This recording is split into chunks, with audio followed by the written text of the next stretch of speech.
So good afternoon, everyone, and welcome to Behavioral Support Rounds. The title of today's rounds is New Connections, Perspectives on Telemental Health Services in Long-Term Care. My name is Stacey Guy, and I'm a knowledge broker with the Ontario Centres for Learning, Research and Innovation in Long-Term Care, or CLRI for short, and we're hosted at Baycrest. Myself and Einat Danieli will be co-facilitating.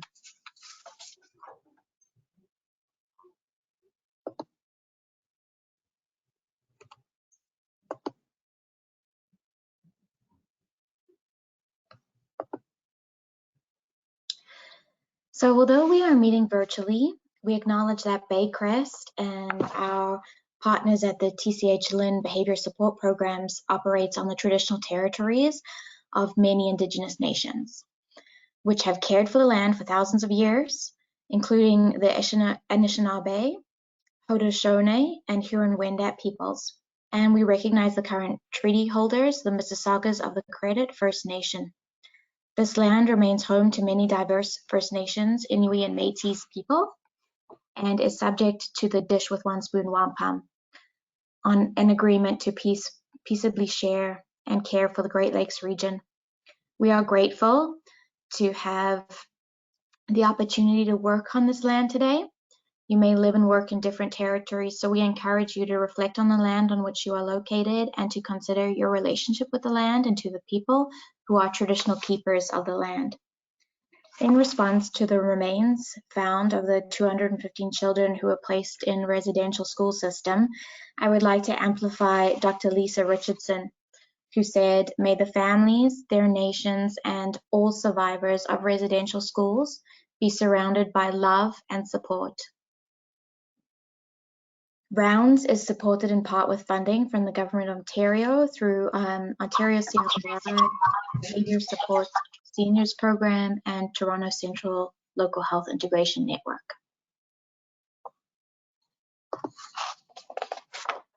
I'd like to review some participation guidelines before we get started. So the session is being recorded and will be archived on the Ontario CLRI and BSO websites. Your microphone is automatically muted. We will have 40 minutes of presentation, followed by 15 minutes of discussion and a wrap-up. If you could please place any questions you have in the chat. And if you have any questions related to technical support, you will see Ontario CLRI organizer. You can email them. For those of you interested in receiving a certificate of attendance, you will receive the evaluation survey to complete by email after rounds.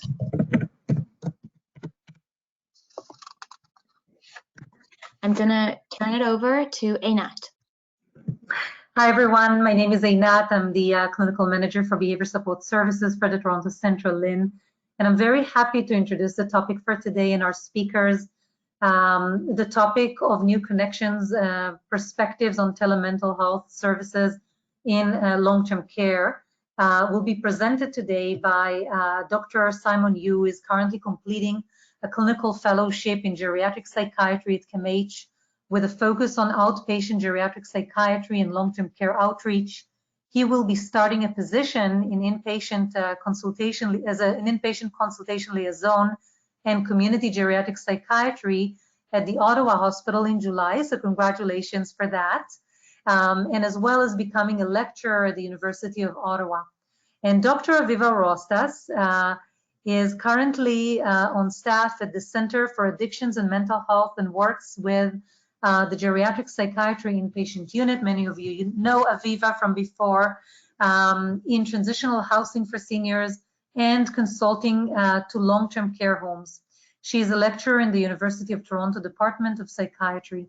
And I think at this time of pandemic, we were all thrown into virtual care.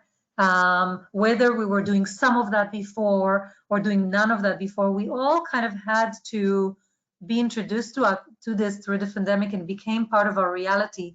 And so we felt that it's really a great opportunity through the work that Dr. Aviva Rostas and Dr. Simon Yu did to stop and reflect on the benefits and the challenges that virtual care has brought, and to kind of our clinical work, and to learn some best practices and tools. And that's exactly what our speakers are going to do today.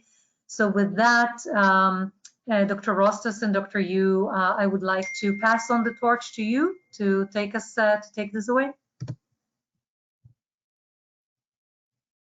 Okay, Einat, thank you so much for your kind introduction. I just want to check that the slides are visible to everyone right now, and my audio is coming through clearly. We can hear you and the slides are visible. Okay, perfect.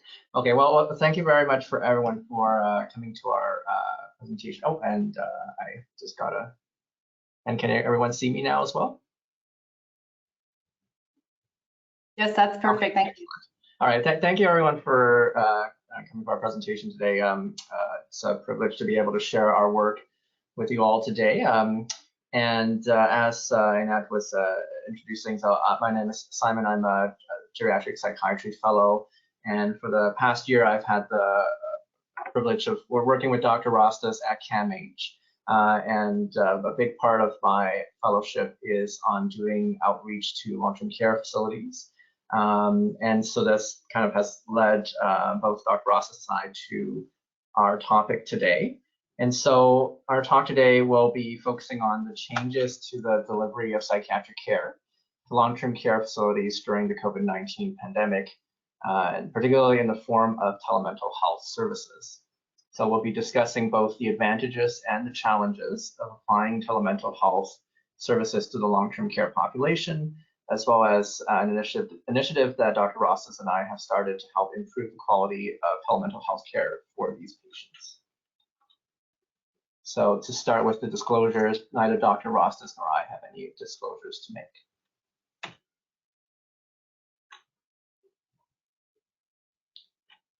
So I would like to begin with an overview of the main sections of our presentation, just to give everyone an idea of what's ahead. So we would like to start by providing some background information on both telemental health services and on geriatric mental health outreach teams, or Gmods, for those of you in the audience who are not familiar with either topic. We'll then review the steps that Dr. Rostas and I took to gather information on both the strengths and the challenges of telemental health services in the long-term care setting. We'll present both the qualitative and quantitative data we have gathered, along with several clinical vignettes to better illustrate our findings. And finally, we'll reserve some time for discussion about the new initiative that we are working on to improve the quality of telemental health services in long-term care, and as well as time for group discussion and feedback. So with that in mind, the first piece of important background I'd like to introduce is to answer the question, what exactly constitutes telemental health?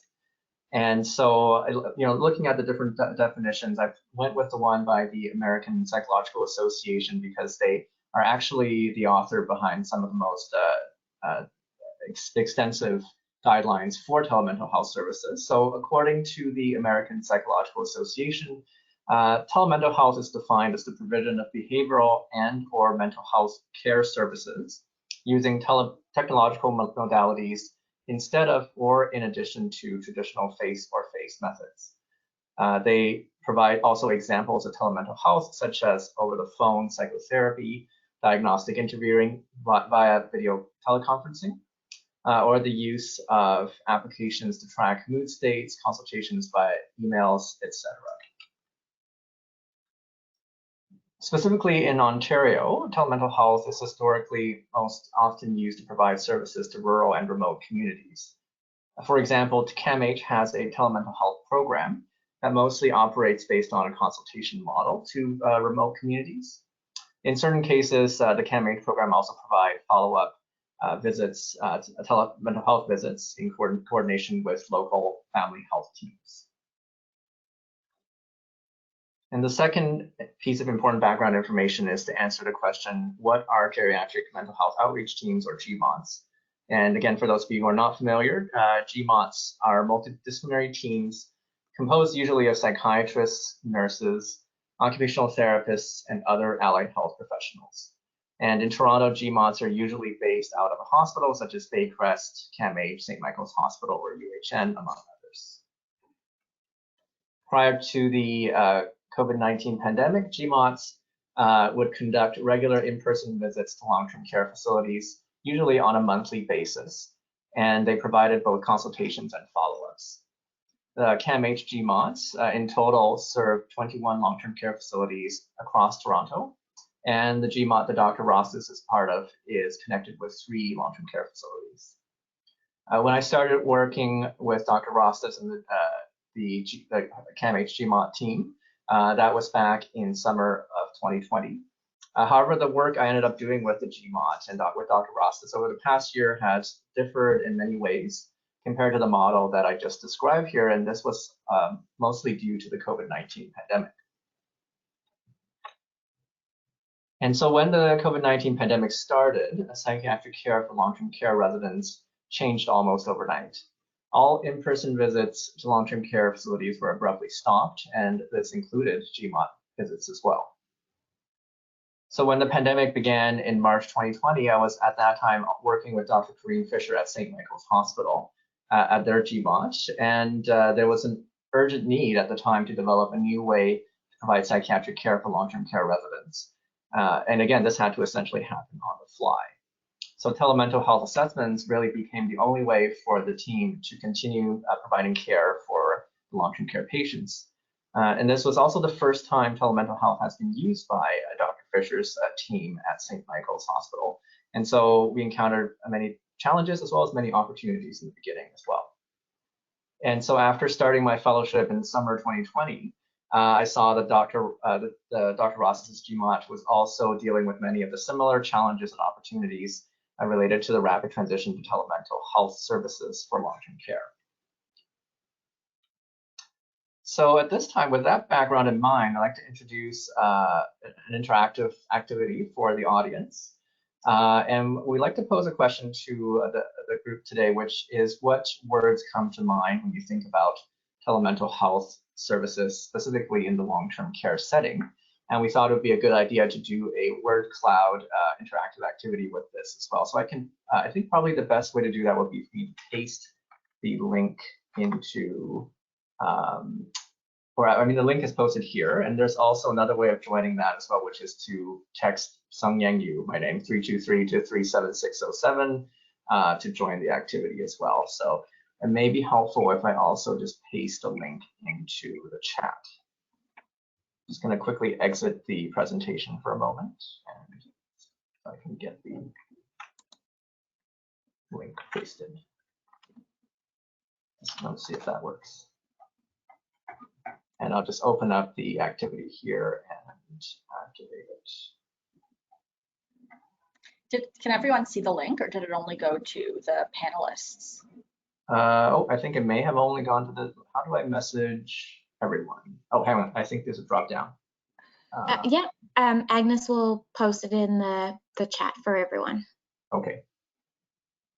I don't see a way to post that to everyone here, so okay. So we're really interested in your thoughts and perspectives and personal experiences even on this topic so far, which is why we wanted to start with this activity. Thank you, Agnes. I see the link. So the question is, what word or words come to mind when you think about telemental health, specifically in long-term care?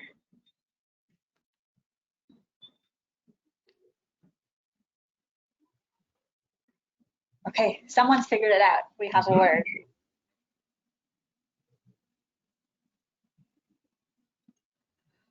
We'll give them a little bit of time because it can take people a minute to get the link working.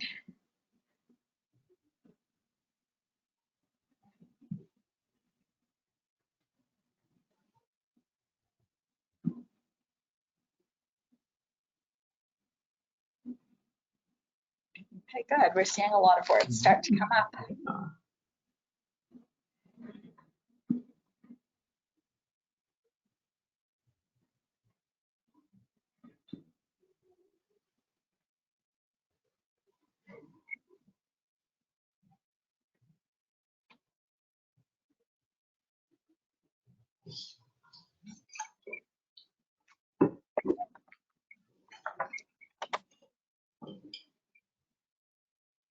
Give it just another few seconds. Seems like things are slowing down.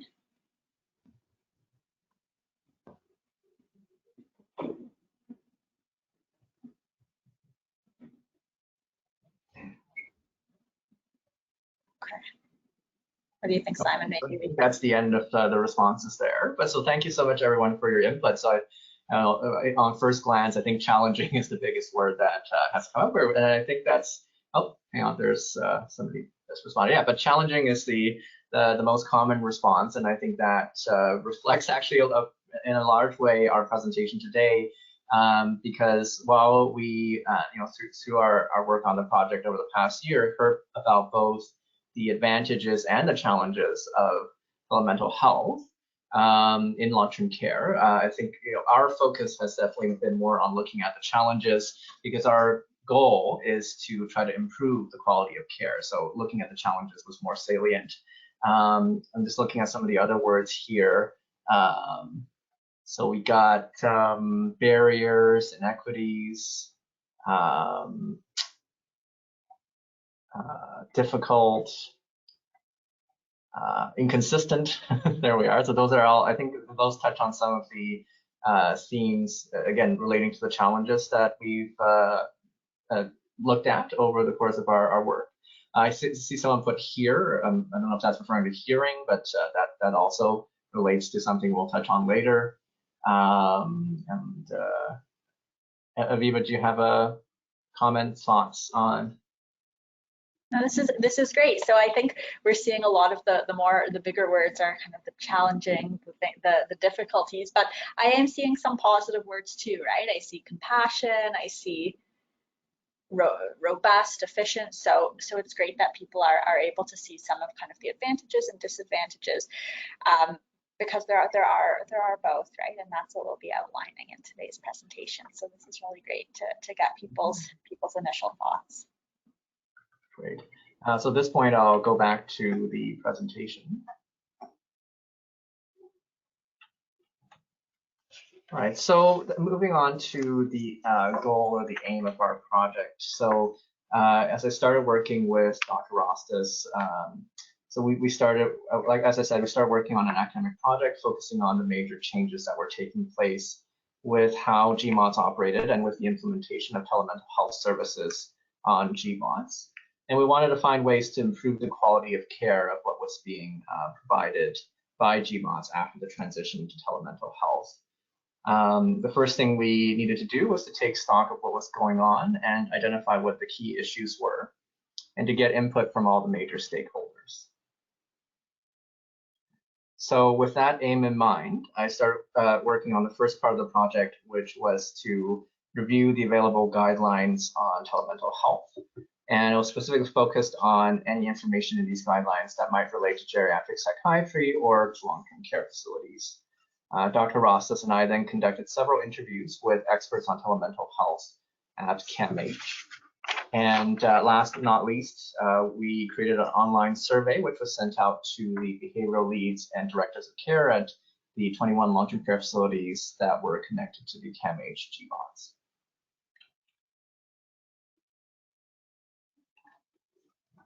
So starting with the guidelines on telemental health, so there are many different organizations that have come out with guidelines, but the most comprehensive guidelines are released by the American Psychological Association and the American Telemedicine Association. These guidelines just talk about several key areas, including basic technological requirements, systems for obtaining and documenting consent and confidentiality, as well as the role of local staff facilitating telemental health assessments. Unfortunately, these guidelines had minimal information about telemental health for older adults. Essentially, the only points they raised was concerns around cognitive and sensory impairment and the need to address these deficits. And the guidelines had no information on telemental health services in long-term care facilities. Just gonna see if I can bring back the scroll, sorry. I just wanted to check that my audio and video is still going through, but that somehow the Still going through. Still going through. Okay. Let me know if anything goes wrong. Okay. And so then moving on to the next step in our project, we conducted interviews with 4 different experts on telemental health at CAMH. And we also received a total of 8 responses from our long-term care online survey. The surveys, again, were completed by the behavioral leads or the directors of care at the facility, at the responding facility. In terms of the kinds of data we acquired, so the expert interviews were purely qualitative in nature, while the surveys provided both qualitative and quantitative data in the form of rating scales. And both the interviews and the surveys, they revealed some interesting perspectives on both the advantages and the challenges of telemental health services in long-term care. And we'll be presenting some of our quantitative data interspersed throughout our presentation as well. And as I mentioned earlier, even though we identify both advantages and challenges, our focus in this project is more on we'll be talking more about the challenges, again, because our focus is more on understanding the challenges and improving the quality of care and seeing how the challenges might be addressed. So in terms of starting with the advantages, one of the main advantages of telemental health that came up in our expert interviews was the capacity to reach remote and underserved populations. In terms of what the surveys from the long-term care revealed, that they showed several advantages specific to Gmods. Particularly, staff were appreciative of the ability to reschedule assessments outside of the regular once monthly visits with the Gmods. And if a patient was not able to be interviewed during the visit, that was particularly helpful. And this actually often came up in terms of barriers to the patient actually being assessed during the regular monthly Gmod visits. So for example, if the patient was sleeping, if the patient was physically ill or in hospital, or if the patient simply declined to be interviewed on that day. So staff were appreciative of this flexibility. And if staff were particularly concerned about how a patient was doing in between the monthly visits, staff also appreciated the ability to have more urgent reassessments in between the regular visits, and telemental health made this a lot easier to arrange. And the greater flexibility with scheduling was mainly due to the lack of travel time for the clinicians on the Gmod. And furthermore, if the long-term care was on some form of outbreak, that usually prior to the implementation of telemental health, this would be a challenge for the in-person Gmod visits, but with telemental health visits, that could still go ahead because infection control measures were much easier to implement if only one staff member is taking the device in between patients.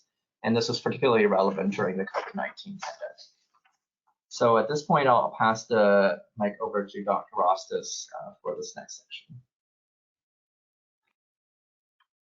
Thanks, Simon, and it's so nice to see so many. I just figured out how to see the names of the attendees, so it's nice to see some familiar names in the audience. Thank you all for attending. We're both very excited to be here presenting for you today. So in terms of the flexibility afforded by telemental health, there's one case that really stood out in our caseload with the CAMH Gmod. And this is the case of an older woman we follow with a long history of bipolar disorder and borderline personality disorder. And as part of her bipolar disorder, she unfortunately has a subtype of bipolar where she rapid cycles. She goes from episodes of depression to episodes of mania or hypomania with barely a break between. There's very rarely a time where she's euthymic, not depressed or not manic.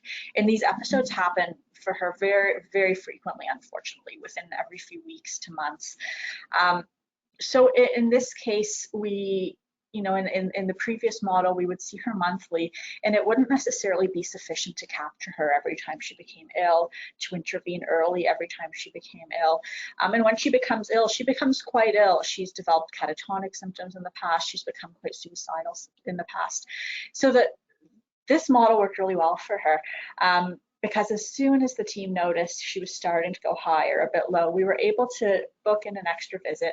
It didn't require a trip to the long-term care home. I do inpatients most of the time. It would be easy to kind of squeeze it in during my day and intervene early and urgently. And I think in this particular case, telemental health helped us to avoid emergency room visits and hospitalizations for this woman.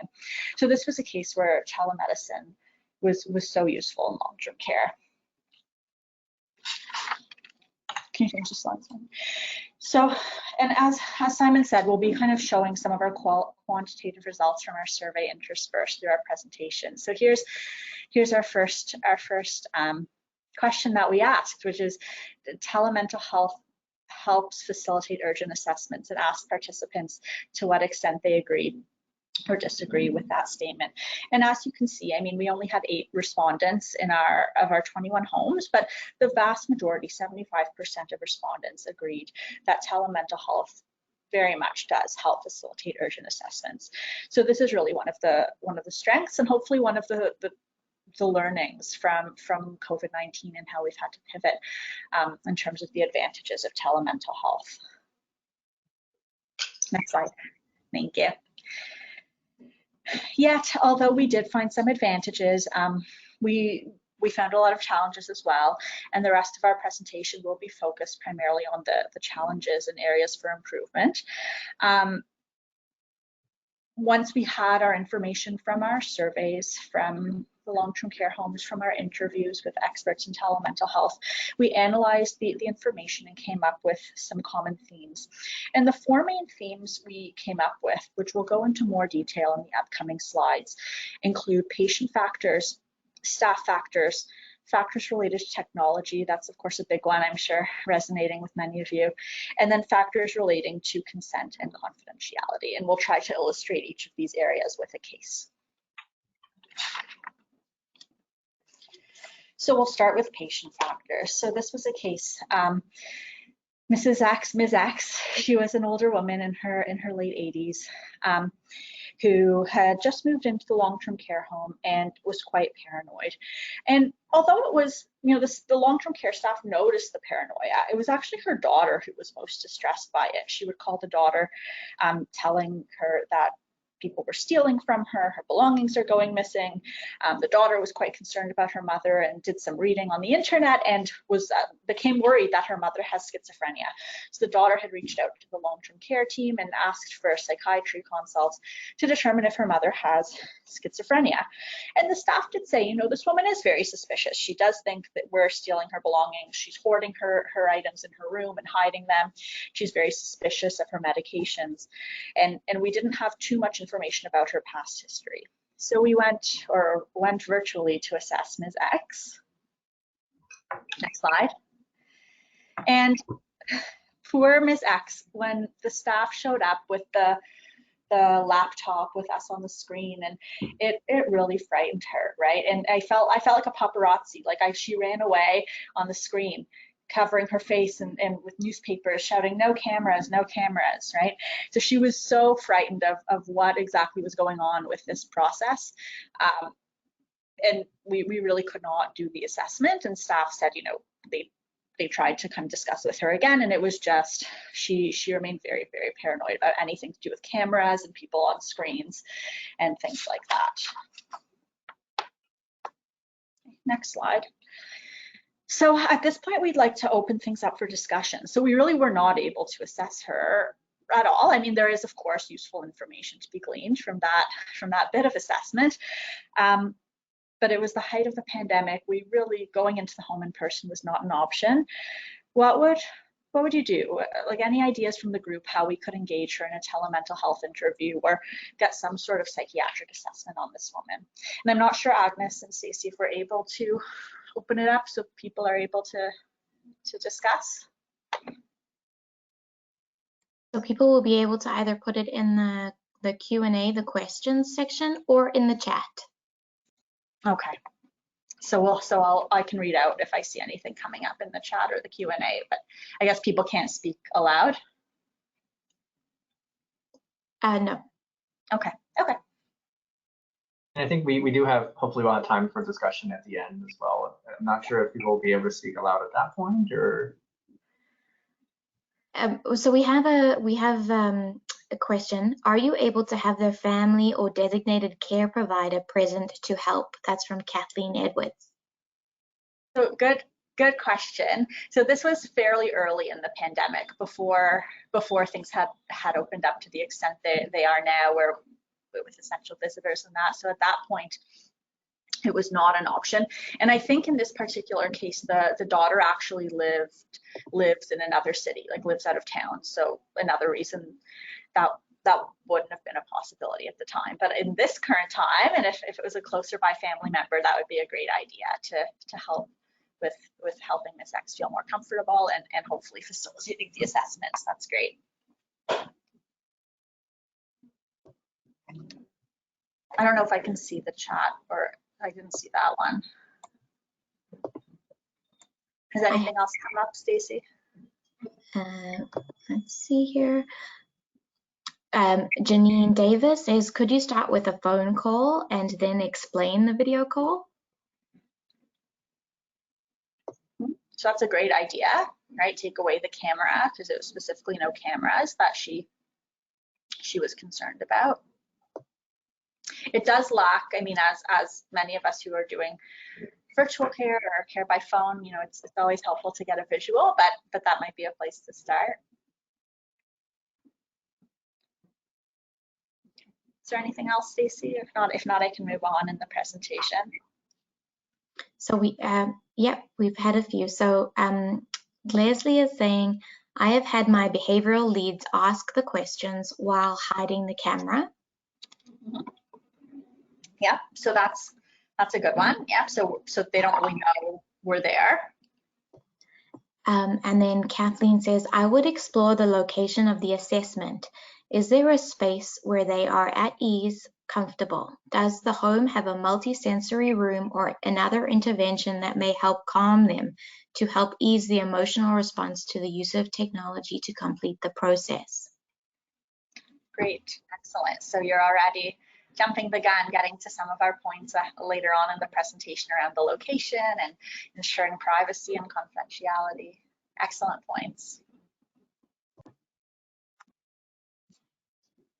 Okay, I don't have any more. Okay, thank you. Maybe Simon, you can go to the next slide. So we'll share what ended up happening, and it's not necessarily the right answer, right? But it's what we did, and this was in discussion with the behavior lead and the team at the long-term care home. But what we did was the staff had the camera in the room such that the patient couldn't see it, which I think was suggested by someone in the audience, and just had kind of the audio part, the microphone with them. So from the patient's perspective, it was a phone call, but we were actually still able to see her and do a mental status exam. And we did have consent from the substitute decision maker to do the assessment kind of in that way.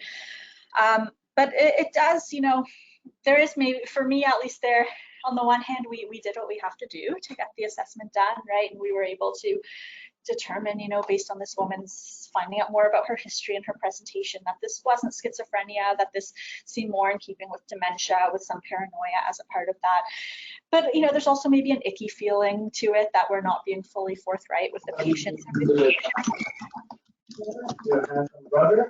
I hear some sounds. I'm not sure where it's coming from. But anyway, so it's an ethically tricky situation, right? And I don't think there is a right answer.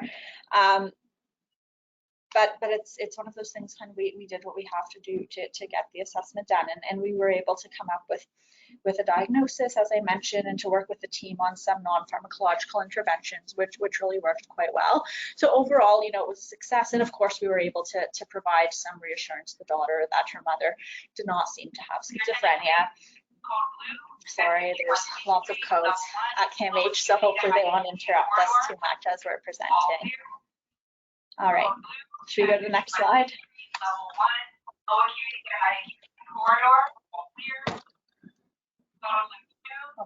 I'll just wait till that's over.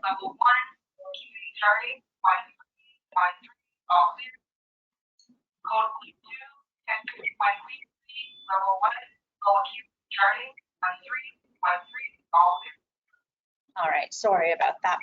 So that was one example in that case of a patient factor where her paranoia really posed some challenges in completing the telemental health assessment. Other examples of patient factors are listed here. So language barrier. I mean, of course, this can be a challenge whether we're assessing a patient in person or via telemental health. I will say with in person, you know, I find that we're often able to kind of find staff in the long-term care home who speaks the language, or pre-COVID have a family member there to help interpret. With telemental health, we've been a lot more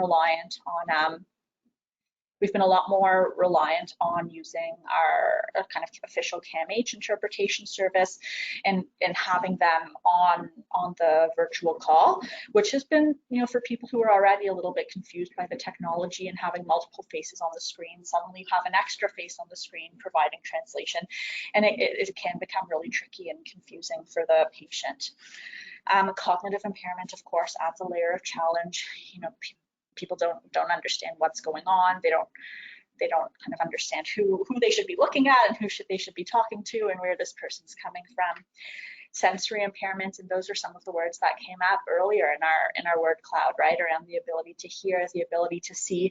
It's much harder than in person, where you can figure out which is the ear that works better and, you know, speak loudly. It's very, very tricky with telemental health when somebody has hearing or visual impairment. And then patient preference for in-person, right? And I think this is probably something that, at least in our experience, it came up a little bit earlier on in the pandemic, but as the pandemic has gone on and on, I think some people are just really frustrated with not seeing the people in person, right? And wanting that in-person contact.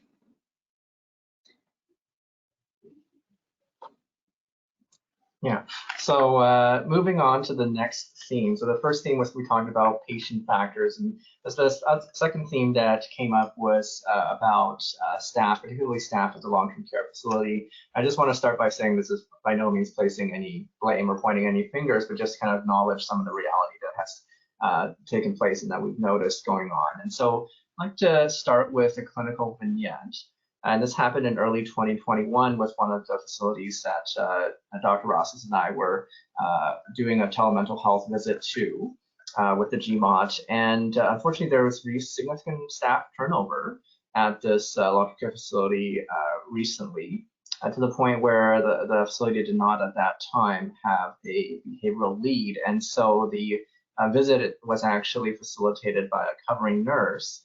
And completely through no fault of her own, unfortunately, the nurse was not familiar with the patient's recent developments or with the technology that was required for the visit. So, for example, we had to spend a significant amount of time trying to get the Wi-Fi to work.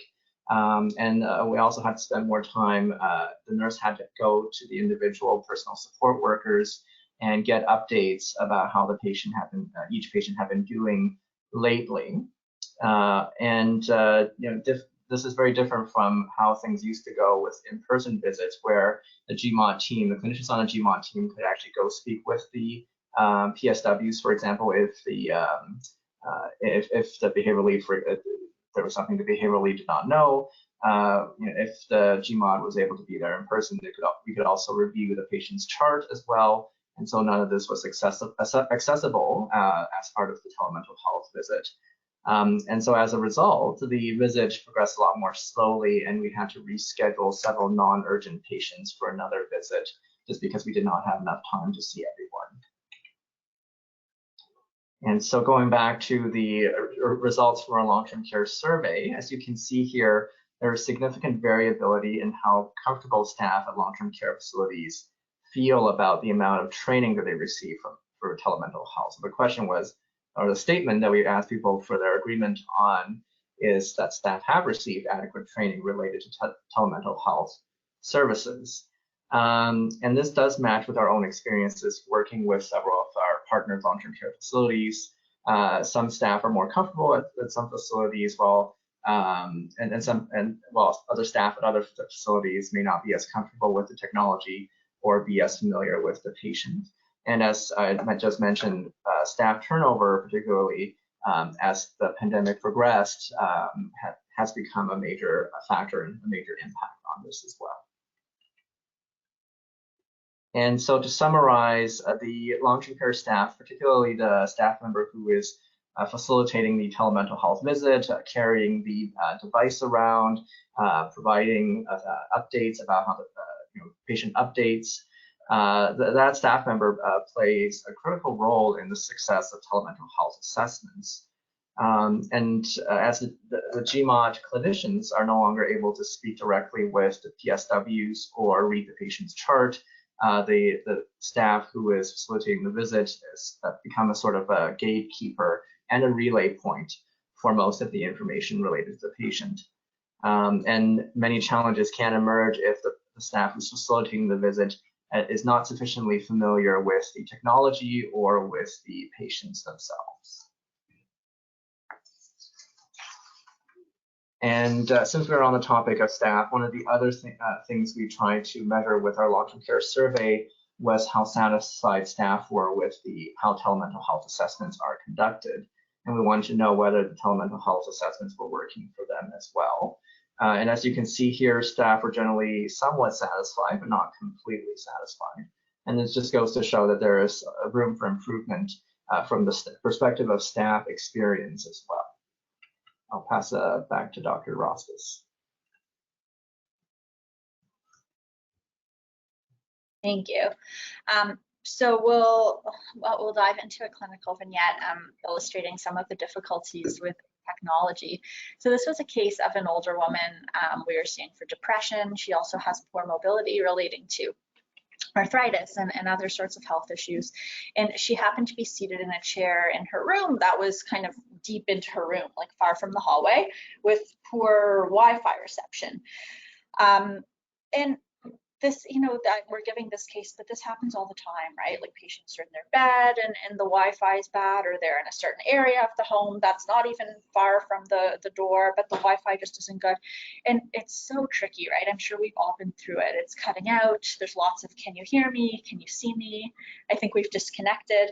And this poor woman with depression, right? We're trying to assess her, to be empathic, to do a good mental status exam, to do a safety assessment. And it's just so tricky when things are cutting out, right?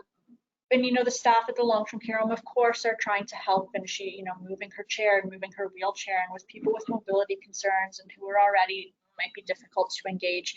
It's time consuming, and it's an extra layer of challenge, right, and frustration for people. And in these sorts of cases, I find even when we all do our best, we're just not able to get a fulsome interview despite everybody's best efforts.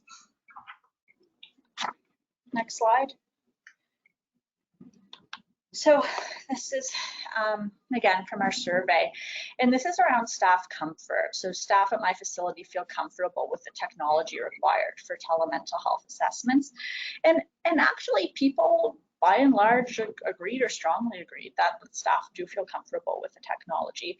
Now, I will say this is probably very contingent on the timing. Our survey was fairly recent in the last few months. I think had we done this survey earlier in the pandemic, we might have seen very different results, a lot of discomfort with the technology. But people have learned on the job, right, as they've had to, and become really adept with the technology. So at this point, staff comfort with technology, at least from our survey and from our clinical experience, has been less of an issue. People are really learning a lot. Next slide, thank you. Now, staff comfort is a different thing than the actual hardware. I don't know if I'm using the word hardware correctly, but having what you need, the physical things we need in the long-term care home to conduct telemental health assessments, the laptops, the tablets, the Wi-Fi, the microphones, the speakers, etc. So when we asked homes, we have adequate technology to conduct telemental health assessments, we saw a range of responses, right? Like most agreed or strongly agreed, but 25% did not agree. And this is despite lots of work by the BSO office, by some hospitals. CAMH, for example, donated technology to our homes that we're partnered with. Homes are often still not feeling like they have enough. And we have an interesting example, which Simon will be talking about later on, where, and I think it's happening more than we realize, where staff are bringing in their own devices, right? Like their own Wi-Fi things and speakers and microphones, and we're not even realizing that we're relying on people's own personally owned technology, which of course becomes tricky when staff turn over and the home's left without the piece that they took with them. So this is something we're seeing.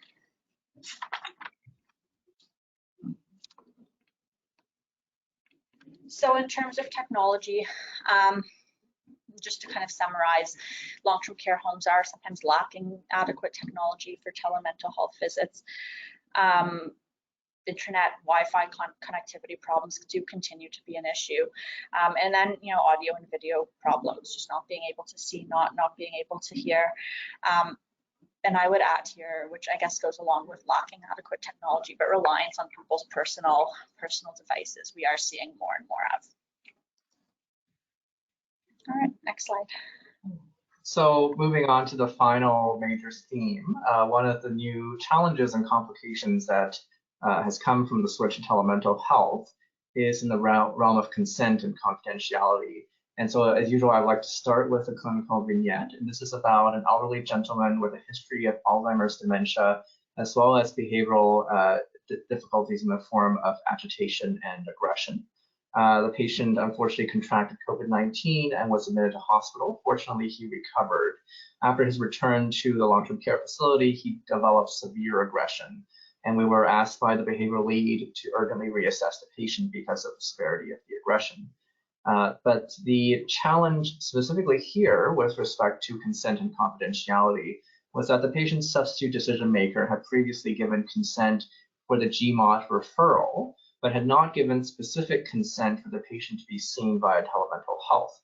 And furthermore, the substitute decision maker was not able to be reached prior to the reassessment, the urgent reassessment, because of the acuity of the patient's symptoms and behaviors. The dilemma then arose of whether we should go ahead and reassess this patient urgently without first getting specific substitute decision maker consent for the telemental health assessment. So at this point, I'm just mindful of the time, but we would like to hear some feedback from you about kind of thoughts about how to approach the situation, but perhaps we should move this to the end if we have time. But just moving on to, again, data from our long-term care survey. Here we're asking the statement, families and POAs are routinely informed of the telemental health assessments. And you can see here that most of the respondents indicated that the families and POAs are routinely informed of telemental health assessments. However, we're not sure if there's any selection bias here based on our small sample size, or potentially because people who responded to the survey may just be paying more attention and be more attuned to these issues, and more likely to be on top of proper consents. And so to summarize, in addition to obtaining consent for telemental health assessments from the patient or the SDM, another issue is the space in which the telemental health assessments take place. And so, for example, if the patient is bedbound or in a shared room, it becomes very difficult to ensure private and confidential interview space. And this is particularly an issue during infectious disease outbreaks, for example, during COVID-19 at the facility, and the patients are often confined to their rooms, which also makes it difficult for the interview space to be fully private.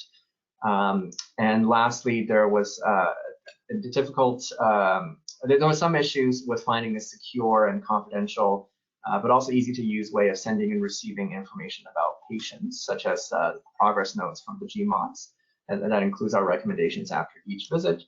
The way that we've worked it out at CAMH so far is that we use the CAMH secure file transfer system, which so far has been working reasonably well. And then for patients' lab results, previous clinical notes, we would usually be able to access them on Connecting Ontario, but this is not a complete coverage, and sometimes there are gaps.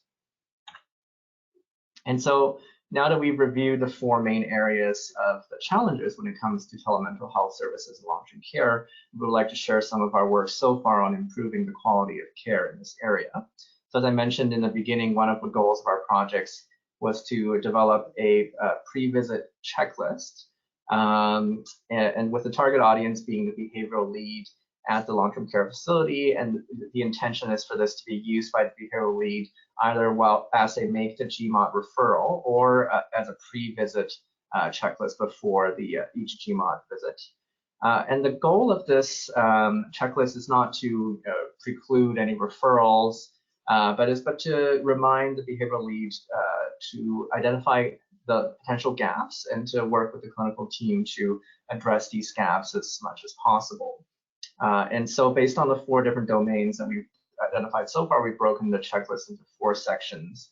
And I'd like to walk through the sections of the checklist just ahead of us. And as we walk through the checklist, I'd like you to think about how that might correspond with your own experiences working in long-term care and doing telemental health and long-term care, and potentially try filling out the checklist mentally yourself as well. And we would really appreciate feedback on what we've developed so far. So this is the first section of the checklist, which focuses on technological barriers. So the 3 questions here are whether there's adequate Wi-Fi reception in the patient interview area, whether there are enough portable electronic devices for the assessments, and whether there's adequate audio and video quality for the portable devices.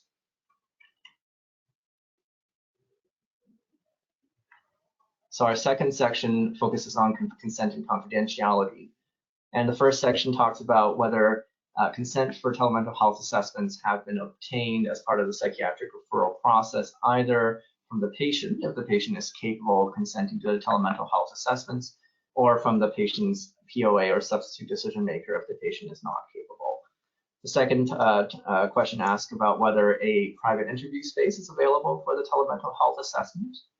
And lastly, it asks for the presence of a secure platform for transmitting patient information, such as medication records, progress notes, and recommendations, and that this platform is available to all providers in the patient's circle of care. For this next section, we talk about staff factors. And firstly, we ask this, whether staff are adequately trained in the use of portable electronic devices and telemental health platforms. We ask whether staff are adequately trained in the use of the confidential patient information sharing platform that we just mentioned. We ask whether staff are familiar with the patient's recent clinical status, treatment responses, and reasons for referral. We ask whether there is a mechanism for timely and direct communication between the patient's primary care provider, who's usually the one implementing our recommendations, and the Gmod clinicians. And where possible, we ask the staff are adequately trained in the performance of cognitive testing and important aspects of physical exams as they are pertinent to the telemental health assessment, although this may not fall within the training of all staff. And then the last section, in terms of patient factors, we ask whether patients are given adequate orientation and explanation to the telemental health assessment process, and where the patient has significant vision and hearing problems that they be corrected where possible. So I'll pass the slide back to Dr. Rosses. I actually think maybe we'll stop here. We'll skip the end of our presentation so we at least have a few minutes for discussion. I know everyone does have copies of the slides, so you can feel free to review the last few slides at the end. And at this point, we'll open up for discussion. Thank you everyone for attending, and thank you to those who completed our survey and to our telemental health experts who helped us very much. Thank you so much. So we have a number of options. If attendees would like to ask questions, there's the Q&A option. There's also the chat option if you want to type in there. You can also unmute yourself and come on camera. So I see one question here in the question section. How do you convince a patient to use telemedicine? How are you presenting telemedicine on this case? That's a really good question. In the context of long-term care facilities during COVID, I have to say, in my experience, other than the particular clinical vignette that Dr. Ross has presented, we haven't had to really convince a patient to use telemedicine, since it was really the only option that they had at the time of getting an assessment. But I think this may be a more relevant question, especially going forward now that we're moving out of the pandemic. And I think most of us envision a return to definitely to in-person visits, but potentially a hybrid model where both in-person and telemedicine services are options. And because there definitely are advantages that we've talked about with mental health assessments. So I think this could be a more relevant question going forward if, for example, if there's advantages for the specific patient to use telemedicine as opposed to use in-person visit, how you will explain and how you will convince the patient to go ahead with that. Obviously, it will be ultimately up to the patient whether or not they want to consent. Okay, great. Thank you for answering that. I see there might be one more question here.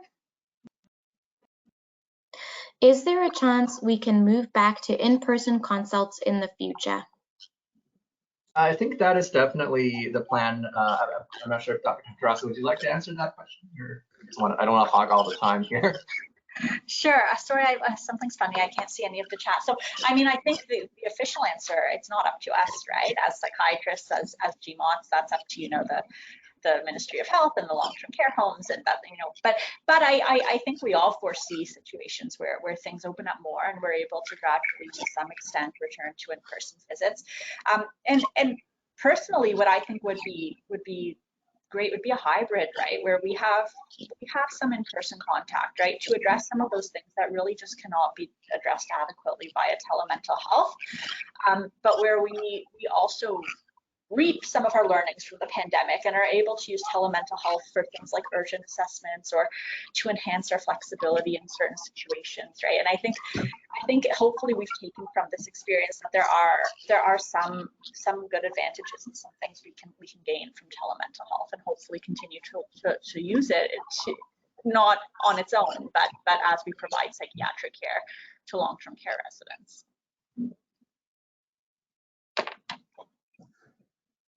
Thank you so much, Dr. Rosters and Dr. Yu. You really addressed my question, which is what is waiting for us ahead as we emerge from the pandemic. And I think I wanted to thank you also for allowing us time to really reflect on virtual care and look at look straight into both challenges and benefits of this practice, and also provide such good examples kind of to help us understand the reality of virtual care within the homes.